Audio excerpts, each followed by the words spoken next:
आज हम करने वाले हैं इंग्लिश के टॉप 20 एमसीक्यूज़ जो आपके सी नेट एएनएम और जीएनएम एंड अदर स्टेट्स में पूछे जाते हैं। तो चलिए बिना देरी करे स्टार्ट करते हैं। तो फर्स्ट क्वेश्चन आपका सिनोनियम से, तो आपका है द चूज ऑफ। करेक्ट क्या होता है? ब्रेव। देखो, ब्रेव सिनोनियम का अर्थ होता है जो समान अर्थ होता है, ठीक है। समान अर्थ को हम सिनोनियम कहते हैं। और ब्रेव का सेम अर्थ सेम वर्ड कौन सा होगा? तो क्या होगा? क्राउडली होगा? नहीं। वीक होगा? नहीं। वीक तो अपोजिट हो गया ना, तो एंटोनियम हो गया।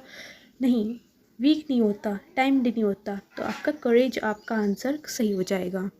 Second is antonym. देखिए क्वेश्चन आ गया है, हैप्पी का एंटोनियम्स बताना है, तो हैप्पी का एंटोनियम्स आपका क्या होगा? सैड होगा, ठीक है। And question number third is she to school every day.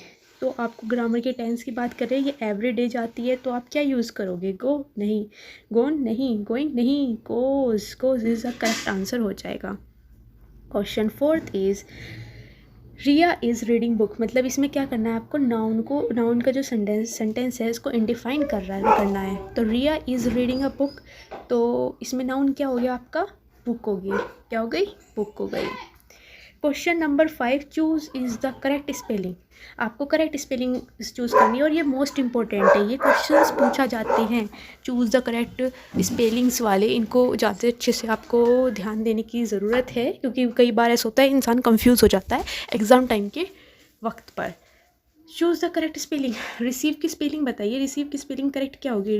Receive होगी? रिसीव होगी?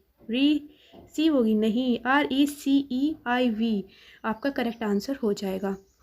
Question number 6 is what is a plural of child. देखो, चाइल्ड का प्लूरल आ गया। चाइल्ड का प्लूरल क्या होगा?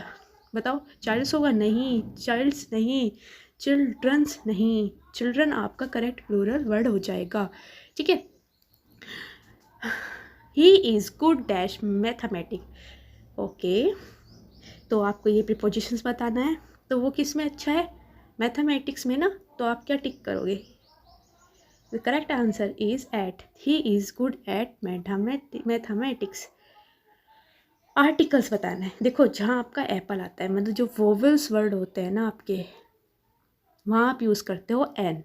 जहाँ आपके वोवेल्स वर्ड्स नहीं होते, कॉन्स्टेंट्स वर्ड होते हैं जहाँ पर, वहाँ आप यूज़ करते हो ए, ठीक है। और जब कोई स्पेसिफिक चीज़ के बारे में बात की जाती है तब आप दा का यूज़ करते हो। बट यहाँ पे आंसर क्वेश्चंस पूछा गया है कि एप्पल, एप्पल आर्टिकल वाला है, तो एप्पल से पहले आप क्या यूज़ करोगे? ए क्या है आपका? वोवेल है, तो आप क्या यूज़ करोगे? एन, ठीक है। Next is find the adjective of the sentence. Okay, the beautiful flower bloomed. तो इसमें आपका एडजेक्टिव क्या है? एडजेक्टिव क्या होता है? किसी चीज़ की विशेषता बताना। तो फ्लावर कैसा है? ब्यूटीफुल है ना, तो आपका आंसर क्या होगा? ब्यूटीफुल हो जाएगा। And next is opposite word बताना है। तो इंसेंट का क्या होगा? ये जो वर्ड होता है ये होता है जो पुरानी चीज़ें होती हैं, ठीक है। तो ओल्ड तो होगा नहीं, मॉडर्न आपका सही हो जाएगा। हिस्ट्री भी आपका ओल्ड में आ जाता है। That is answer. She is being waiting 2 hour. तो आप इसमें प्रीपोजिशन यूज़ करोगे। हाँ, टाइम की बात की गई है, तो आप फॉर लगोगे, फॉर 2 आवर्स, ठीक है। करेक्ट आपका आंसर हो जाएगा। अब आपका आता है which of the following is a verb.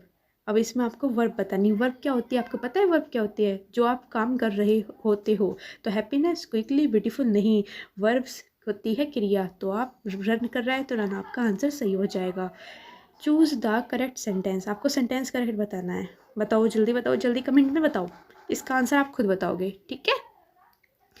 Prepositions, the sun rise, the east, तो आप क्या यूज़ करोगे? इन यूज़ करोगे, ठीक है।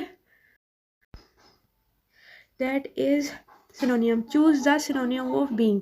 बीइंग का सिनोनियम बताना है। बीइंग का सिनोनियम होता है आपका स्टार्ट, ठीक है। सिनोनियम मतलब समानार्थ बताना है, ठीक है। अपोजिट नहीं बताना। सिनोनियम भूल मत जाना, समानार्थ होता है, तो स्टार्ट आपका करेक्ट आंसर हो जाएगा। एंटोनियम्स आपका कहलाया जाता है। अच्छा, एंटोनियम्स क्या होता है आपका? बताओ जल्दी। अपोजिट। तो स्ट्रॉन्ग का अपोजिट क्या है? बताओ जल्दी। वीक है ना बेटा, बस रिलेट करो, हो जाएगा, इतनी कोई बड़ी बात नहीं है। कॉन्फिडेंस अपने अंदर रखो। पास्ट टेंस बताना है राइट का। राइट का पास्ट टेंस अगर बोलो तो रोट हो जाता है, ठीक है। नेक्स्ट इज डैश ही। देखो, अगर यहाँ शी होता, she is my best friend, देखो इसमें ही, हिम, हिज, हिमसेल्फ लिखा है, हिमसेल्फ नहीं होता, हिज नहीं होता, हिम नहीं होता, ही आया ना, तो आप he is my best friend लिखोगे, पर ही बॉयज़ के लिए लगता है और शी गर्ल्स के लिए लगता है, ठीक है। वो डिपेंड करता है क्वेश्चंस क्या देता है, ओके, कंफ्यूज नहीं होना आपको। आर्टिकल्स देखो ये फिर आगे ना, ऑरेंज कैसा है आपका, I have dash orange, orange कैसा है आपका, ओ क्या है आपका, वोवेल्स है ना, वोवेल्स के लिए आप क्या यूज़ कर रहे थे, एन यूज़ कर रहे थे, तो इसका करेक्ट आंसर क्या हो जाएगा, एन हो जाएगा, सिंपल, ठीक है। And last question is choose the correctly spell word, देखो ये फिर आगे ना, ये इंपॉर्टेंट है, ये पूछा जाता है, देखो ये प्रीवियस क्वेश्चन है आपके, तो आपको अच्छे से करके जाना है, तो इसमें आपको करेक्ट स्पेलिंग बतानी है, जल्दी बताइए, जल्दी जल्दी जल्दी कमेंट में बताइए आप मुझे, आप कमेंट नहीं करते हो, जल्दी बताओ क्या होगा। तो करेंट आंसर आपका ए हो जाएगा ना, नहीं आपके ये वर्ड होंगे, ठीक है, कंफ्यूज नहीं होते, ठीक है। इस चीज़ को आप अच्छे से रीड करोगे ना, आप रिलेट कर जाओगे, ओके। चलो great, thank you so much बच्चों, आपने ये वीडियो एंड तक देखी, और अगर आपको वीडियोस अच्छी लगी तो चैनल को सब्सक्राइब कर लेना। और हाँ, एक और बात, अगर आपको ये वीडियो की PDF चाहिए तो आप मेरे टेलीग्राम को ज्वाइन कर सकते हो, वहाँ पर आपको सारी PDFs प्रोवाइड हो जाएंगी, ठीक है। और आप ऐसी अपनी तैयारी करते रहो, ऑल द वेरी बेस्ट, मिलते हैं नेक्स्ट वीडियो पे।